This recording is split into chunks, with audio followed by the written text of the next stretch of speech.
fórmula mágica para criar personagens. Eu vou falar rapidinho, porque a gente já tá avançada a hora e ainda temos muitas coisas que a gente quer fazer depois. Eu já falei dessas perguntas antes, esse quem, como, o que, quem, como, quando e por quê. Que são parte do que a gente chama das perguntas do lead jornalístico. Né? Só faltou o como aí. Que me ajudam muito a improvisar, e aí não só personagem, mas ações como um todo. Mas em personagem eu faço uma revisão dessas perguntas para poder pensar no personagem. Quando eu preciso, às vezes acontece dos jogadores resolverem do nada prestar atenção e esticar a conversa com o NPC que seria secundário, que só atenderia uma única função rápida na história. Ele estava ali para passar uma mensagem, para fazer uma ação, para fazer alguma coisa e depois desaparecer, e aí os caras resolvem que não, que eles querem conversar mais, querem saber mais da vida da pessoa, querem incluir ele na história.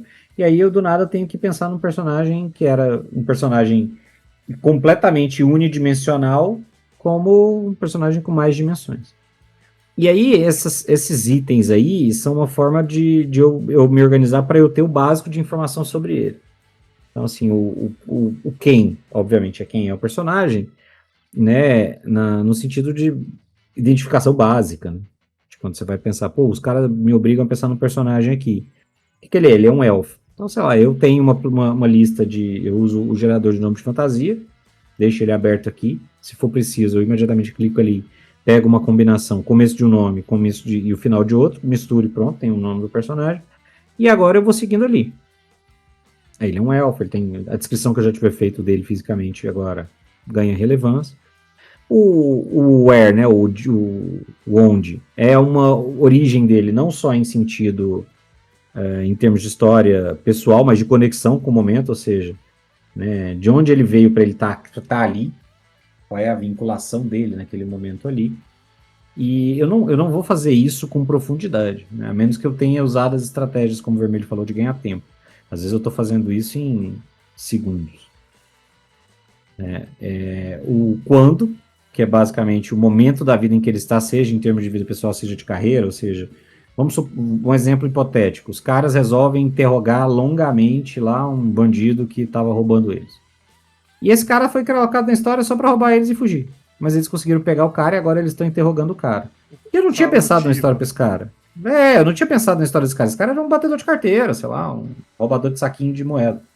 E agora eu tenho que pensar. E aí eu começo, beleza, o nome dele é fulano, ele está sendo interrogado, ele vai respondendo isso, o nome dele é fulano, eu já tinha dado a descrição dele. Ah, então qual que é a origem dele? Por que ele estava roubando ali? Qual é a origem dele? Ah, ele era da guilda dos ladrões da cidade. Ele é um integrante da guilda dos ladrões da cidade, essa é a origem dele em relação a esse momento. Ah, e qual que é o momento da vida que ele tá lá? Ah, ele é um bandido com peba. Ele não tem experiência, ele é um cara que rouba, começou recente, não é um cara extremamente furtivo, ele é um peão dentro da organização, então o momento dele ali na vida ele tá tentando se consolidar, fazer uma reputação, etc, mas nesse momento ele não é nada. Ah, e o Otto lá, o quê? O que é o que ele tá fazendo? Qual é a ação dele? Ele tava roubando as pessoas. Entendeu? Ah, e por quê? Por que ele tava roubando ali? Por que é ele? Por que não é outra pessoa? E é muito interessante porque isso às vezes me ajuda a construir mais da cena. Ah, ele tava roubando ali porque, como eu falei, ele é um cara inexperiente e ele não sacou que as chances da galera com armaduras que custam 1.500 peças de ouro cada serem pessoas com um pouco mais de experiência, atenção e percepção para pegarem ele roubando. Talvez ele devesse ter roubado alguém com que parecesse menos perigoso para ele. Pronto, eu construí esse personagem rapidinho ali e aí entra o ponto que eu sugiro você fazer isso, que é criar algo. O que eu faço às vezes é criar algo que me dê tempo para pensar sobre esse personagem antes dessa interação se intensificar, respondo essas perguntas na minha cabeça e falo, ok, agora que eu tenho essas informações na minha cabeça, elas vão nortear o meu raciocínio para saber como ele vai falar e agir de acordo com a dinâmica que vier. Então eles estão interrogando o cara lá, eu tô pensando, ele é um peão dentro da guilda dos ladrões, ele quer fazer uma reputação e ele não pode comprometer a organização. Então esse cara não vai entregar, ele vai fazer o possível para não entregar nenhuma informação que seja perigosa, ele tá preocupado de ser entregue à polícia, porque isso vai atrapalhar a reputação dele, porque ele já vai ter sido pego, então ele já vai ter uma passagem pela polícia. Então, o fato de eu ter pensado no básico sobre ele, norteia todas as interações, para independente da pergunta que vier. O que vier de pergunta agora, eu já tenho uma noção do personagem, eu consigo responder a partir daqueles critérios. É melhor do que eu tentar pensar nisso enquanto eu estou respondendo as perguntas. Então você faz ali uma criação rápida do personagem, é isso aqui, é isso, isso, isso, isso, isso. Se você pode usar essa mesma lógica, sem ser improviso, se você estiver planejando sua aventura para um personagem. E aí você pode fazer isso de maneira mais detalhada, mais longa. Né? Eu tenho os NPCs realmente relevantes das minhas aventuras, geralmente tem 6, 7 parágrafos para responder essas coisas de história pessoal, de carreira, motivos, etc. Mas para um NPC é um parágrafo. Fulano é isso, o nome dele é esse, a descrição da física dele é esse, ele é um bandidinho batedor de carteira dessa cidade, ele sempre cresceu na rua, etc, etc, etc, e eu sigo esse caminho. Critério. Só que esse critério aí das 5 ou 6 perguntas, eu gosto de usar para personagens mais relevantes. Quando o personagem ele é menos relevante, quando a interação é mais rápida, eu simplifico isso daí. Eu penso o seguinte: quem ele é. Na verdade, às vezes eu nem penso quem ele é. Eu penso no que ele faz, o que ele quer e o que ele teme. É isso que eu penso. Então, o que ele faz? Ele é o batedor de carteira. O que ele quer? Ele quer crescer na profissão e se destacar na guilda. E o que ele teme? Ele teme que a reputação dele seja suja. E isso daí já te dá o comportamental dele, ele não te dá a história. E essas 5, 6 perguntas te dá histórico, inclusive. E essas que eu faço te dá só aquele contexto. Ela é rápida, dinâmica e te dá essa base.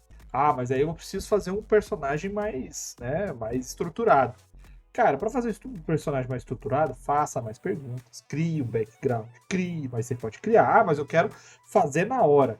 Tá aí, você imagina qualquer tipo de personagem, dependendo do contexto, através disso aqui, ó. Poxa, estávamos andando de noite perto do cemitério, tinha um velho carregando, empurrando um carrinho de mão, de uma roda só, e esse carrinho estava carregando um gato preto. Vamos falar com ele? Putz. Vamos falar com o velho? Beleza, vamos falar com o velho. O que é o velho? Ah, ele é um velho morador de cima da vida lá. Por que ele tá carregando esse gato? Porque ele tá indo pra casa dele, saindo do trabalho. E onde é que ele mora? Ele mora lá do outro lado do cemitério. Ele trabalha de um lado do cemitério e mora no outro cemitério. E onde que ele tá passando ali? Ele passa por fora do cemitério. Por que ele passa por fora do cemitério? Porque ele tem medo de assombração. Aí você pensa assim, pô, você tem medo de assombração, o pessoal vai falar com ele vai falar sobre isso. Então você já tem ali uma estrutura que fala do velho. Rapidinho ali você já imaginou que é um velho que mora por ali, conhece a galera, que tem muita coisa, que ele já viveu, que tem medo do cemitério, que ele acredita em assombração e que ele trabalha até tarde e tá indo pra casa dele de noite. E o gato preto? O gato preto é um mistério. Você pode carregar o gato preto porque o gato não é dele, o gato é de rua e o gato pula no carrinho dele, por exemplo. Ou o gato preto é dele porque ele ganhou e o gato segue ele para todo lado. Ou o gato preto, ele nem vê quem tá vendo vocês, o gato preto é o espírito. Vai do jeito que você quiser, você vai interpretando ali para frente, você vai enfiando motivos aí. Esses motivos podem se desenrolar ou pode morrer por ali. Mas você chega a eles através dessas perguntinhas simples.